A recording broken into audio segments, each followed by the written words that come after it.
Suportado ng Malacanang ang pagharap ni dating Senador Antonio Trillanes IV sa pagdinig ng House Quadruple Committee o Quadcom kaugnay ng extrajudicial killings o EJ case sa anti-drug war ng nakalipas na administrasyon ayon kay dating Pangulong Duterte. Matagal nang inaakusahan ni Trillanes ang pamilya Duterte na tumatanggap umano ng salapi mula sa drug lords.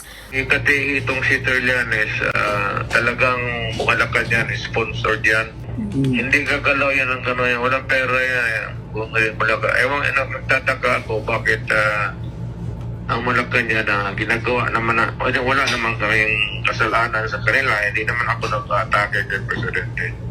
Pero alam ko na si Trillanes nagtrabaho kay President Marcos. So, pagka ganon, mapipilitan akong tatabo uli ng mayor. Plano na ng dating presidente na magsampa ng kaso laban kay Trillanes. Yung kasinungalingan ni Trillanes gusto kong ikonsulta kasi I have to file libel cases against him. Ikaw mo yung abogado. So, para baka sabihin ng tao totoo. Sabi ko na isang kapiting doon wala. Sabi ko nga kung totoo yan, I will ask my daughter to resign as Vice President.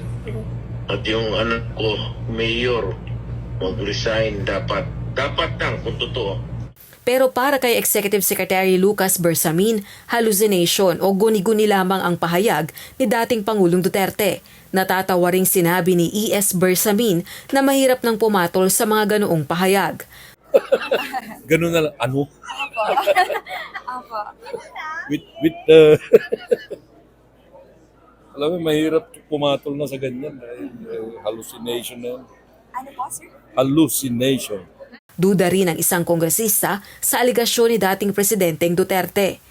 But I doubt if he's an attack dog or what, or an attack dog of Malacanang.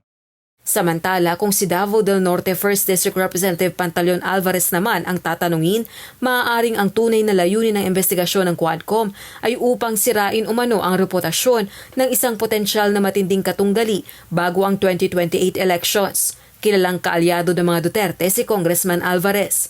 Batay sa kongresista, maaari pa anyang tumakbo si dating Pangulong Duterte bilang Pangulo.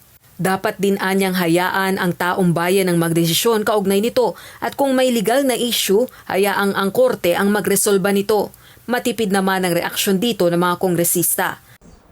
Good luck po. God bless. Kanselado na ng Quadcom ang nakatakdang pagdinig nito sa November 21 dahil kinakailangan pang ihanda ang mga testigo at dokumento ayon kay Quadcom Chairperson Representative Robert Ace Barbers. Rosa Licoz, UNTV News and Rescue. Diyos ang aming sandigan, serbisyo publiko ang aming pinahahalagahan.